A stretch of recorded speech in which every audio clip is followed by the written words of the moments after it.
আসসালামু আলাইকুম। আমি বেনজির বিনতে শওকত। আজকে এসেছি আমের জ্যাম বা জেলি নিয়ে। আমের জ্যাম বা জেলির জন্য শুরুতেই দুটো আম আমি টুকরো করে কেটে নিয়েছি। আমের টুকরোগুলো ব্লেন্ডারের জারে দিয়ে দিচ্ছি। কোনো রকম পানি ছাড়াই আমের টুকরোগুলো ব্লেন্ড করে নেব। যখন আমের মৌসুম চলবে অনায়াসে এভাবে জ্যাম বা জেলি তৈরি করে সংরক্ষণ করতে পারেন সারা বছরের জন্য। বাসার জ্যাম বা জেলি কোনো অংশে বাজারের জ্যাম বা জেলের তুলনায় খারাপ খেতে হয় না, বরং খরচও কম পড়ে আর স্বাস্থ্যসম্মত তো বটেই। আমি ব্লেন্ড করে নিয়েছি। তাওয়ায় আমি 1 কাপ পরিমাণ চিনি দিয়ে দেব। চিনির পরিমাণটা আপনারা বাড়িয়ে বা কমিয়ে দিতে পারেন আমের মিষ্টি অনুযায়ী, তবে খুব কমাতে যাবেন না, তাতে জ্যামের স্বাদটা ভালো আসে না। 1/3 কাপ পরিমাণ পানি আমি দিয়ে দিয়েছি। আমি পানি আর চিনিটা এখন নেড়ে নেব। পানি আর চিনিটা মিশে যাওয়ার পর আমি আমের কাঠটা দিয়ে দেব। এখানে একতার বা দুতার হওয়ার কোনো প্রশ্ন নেই, জাস্ট পানির সাথে চিনিটা মিশে গেলেই হলো।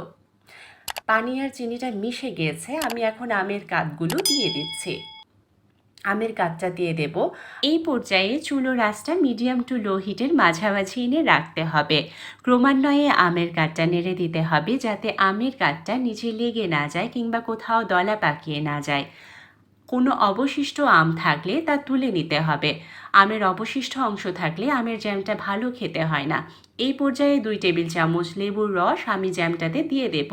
লেবুর রসটা অবশ্যই ব্যবহার করতে হবে যাতে চিনিটা জমাট বেঁধে না যায় এবং জ্যাম অনেক দিনের জন্য সংরক্ষণ করা যায়।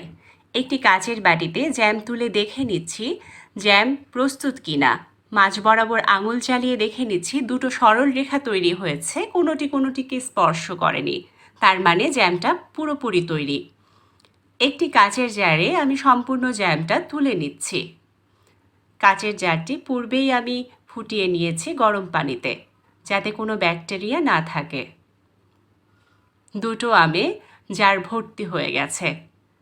খুব সহজেই তৈরি করে ফেলুন জ্যাম বা জেলি, আর এভাবেই উপভোগ করতে থাকুন। ধন্যবাদ।